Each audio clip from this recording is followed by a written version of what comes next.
Բայց տեսիլքի ճանապարհը դա մենակության ճանապարհ է։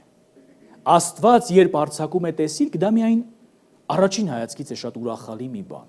Դրանից հետո սկսվում է մի փուլ, որը ոչ մեկին հաճելի չէ։ Դա մենակության, մերժվածության, լքվածության ճանապարհ է։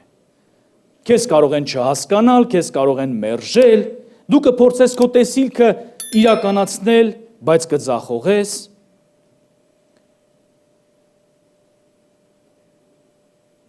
Եվ միայն այն, որ քո տեսիլքը ընկալելի չէ, բոլորի համար, դա դեռ չի նշանակում, որ տեսիլքը Աստծուց չէ։ Տեսիլքը ունի ոչ միայն ժամանակ, այլ նաև տեղ։ Աստված տեսիլքը չի տալիս անորոշ կերպով, ինչ որ մի ժամանակ, ինչ որ մի տեղում։ Աստված ունի ժամանակ եւ ունի տեղ տեսիլքի համար։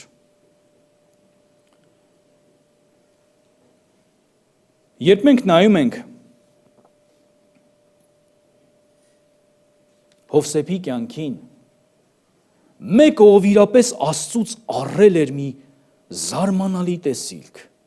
մի զարմանալի երազ, որ այնքան մեծ էր,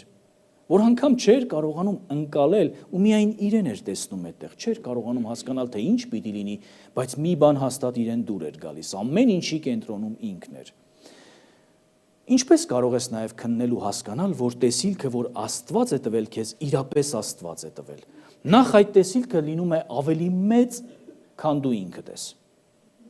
Այդ տեսիլքը միշտ լինում է ավելի մեծ, քան դու կարող ես ինքդ իրականացնել։ Տեսիլքը, որը դու կարող ես իրականացնել շատ հանգիստ, դժվար թե դա Աստծուց լինի։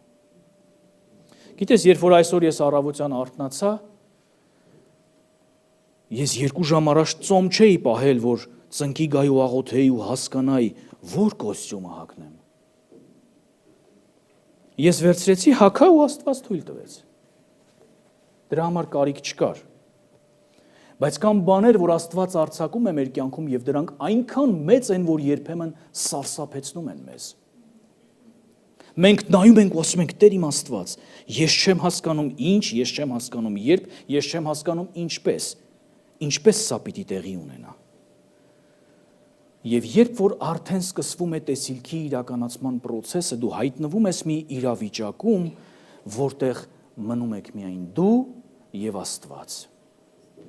Ինչու եք մնում դու եւ Աստված, որպեսզի Աստված աշխատի քո սրտի հետ ու պատրաստի քո սիրտը տեսիլքի վերջնական իրականության համար։ Այդ ընթացքում դու կկրես շատ նեղություններ ու շատ հալածանքներ։ Հնարավոր է ձեզանից ոմանց սրտում Աստված արդեն ինչ-որ տեսիլք դրել է եւ դուք ճանապարհին եք։ Այդ ճանապարհին շատ դժվարություններ են սպասում, բայց այդ ամեն դժվարություններն ու հալածանքները ուղղված են մի բանի, դրանք խոնարհության ճանապարհն են։ Այդ ամենը ոչ թե ուղղված է, որպեսզի դու ձախողվես, ոչ թե Աստված արդեն ծրագրել է քո պարտությունը տեսիլքի մեջ, պարզապես Աստված թույլ է տալիս այդ ամենը, որպեսզի դու խոնարհվես, որպեսզի դու անցնես այդ ճանապարհը, որովհետև տեսիլքի ճանապարհը դա խոնարհության ճանապարհն է։ Գահի ճանապարհը սկսվում է գուբից։ Ինչպես Դերեկ Պրինսն էր ասում, վերևում գտնվելու համար դու պիտի լինես ներքևում։ Վերև տանող ճանապարհը սկսվում է ներքևից։ Երբ մենք գտնվում ենք ներքևում, երբ գտնվում ենք մեր ծնկների վրա, դա ամենաապահով տեղն է, որովհետև դրանից ցածր արդեն չենք կարող գնալ։ Խոնարհության ճանապարհը երբեմն նաև մենակության ճանապարհն է, միայնակության ճանապարհն է։ Ու եթե դու չհանձնես մենակության քննությունը, դժվար թե հասնես տեսիլքին։ Մարդիկ, ովքեր Աստծուց տեսիլք են առնում, երբեմն մենակ մարդիկ են նրանք, եւ ոչ բոլորն են նրանց հասկանում։ Գուցե դու կհայտնվես նույնիսկ այնտեղ, որտեղ բոլորը քեզ դեմ կլինեն։ Ոմանք կչարախոսեն, ոմանք կնախանձեն։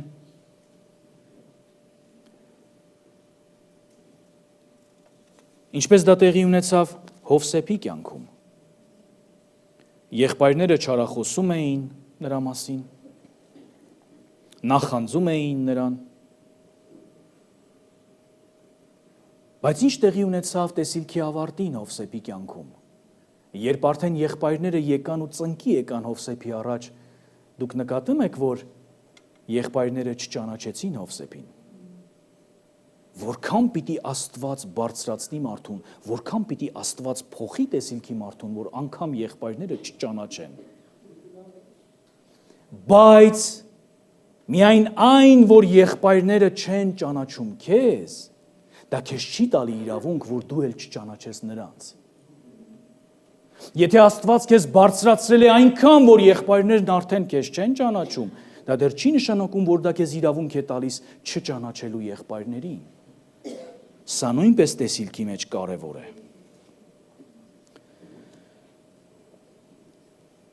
Երբ Աստված տեսիլք է տալիս մարդուն, կա առանձնահատկություն։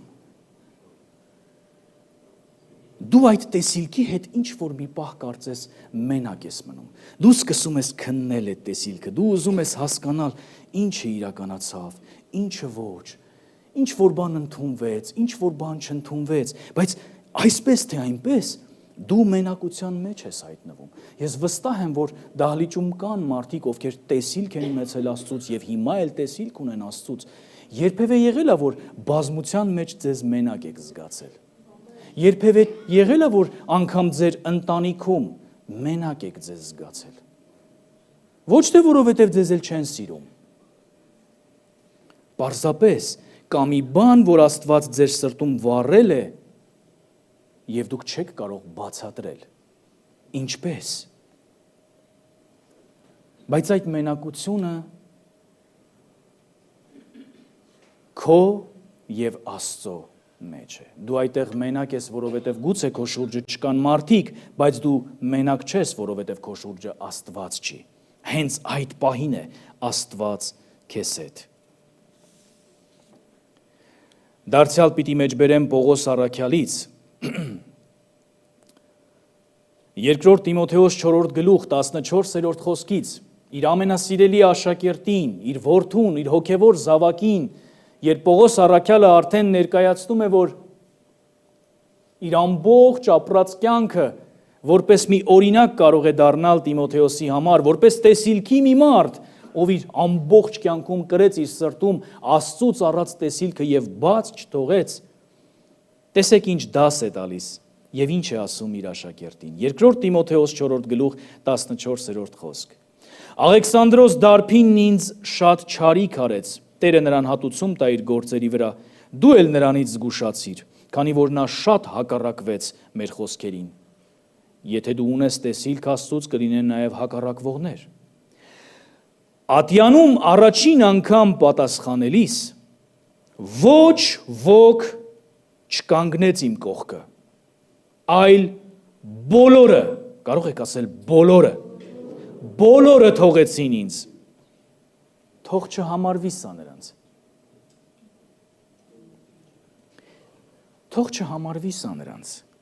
առաքյալը վկայում է իր սիրելի աշակերտին, սովորեցնում է տեսիլքի ճանապարհը,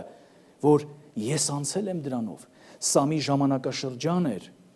երբ որ արդեն Ներոն կայսրը հալածում էր քրիստոնյաներին, քրիստոնյաները վախի մեջ էին ապրում,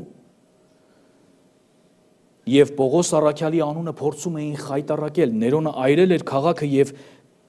դա կապել էր քրիստոնյաների հետ, որ քրիստոնյաներն են սա արել, իսկ քանի որ ժամանակի ամենահայտնի քրիստոնյան Պողոս առաքյալն էր, ամեն բան կապված էր նրա հետ։ Դրա համար էլ Տիմոթեոսի թղթերում նկատած կլինեք, որ Պողոս առաքյալն ասում է ամոթ մի համարիր իմ կապանքները։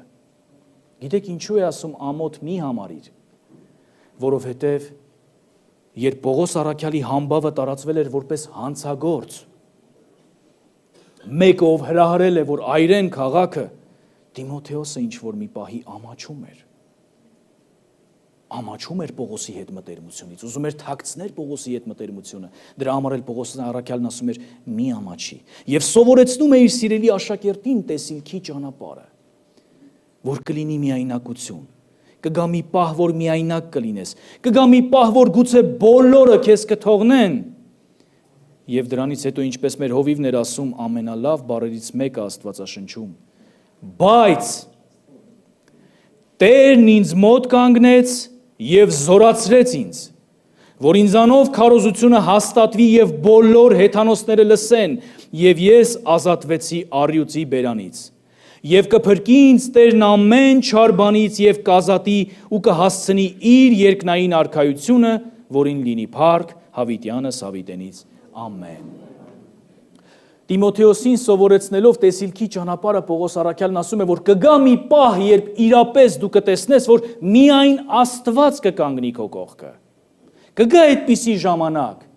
բայց սա ոչ թե քեզ իրավունք է տալիս ատելու են մարդկանց, ովքեր չկանգնեցին քո կողքը, ոչ թե իրավունք է տալիս հակառակվելու են մարդկանց, ովքեր հակառակվեցին քեզ, այլ դու պիտի հասկանաս, որ սա տեսիլքի մի մասն էր, սա քո բնավորության կոպման ճանապարհն էր, սա քո բնավորության պատրաստման ճանապարհն էր։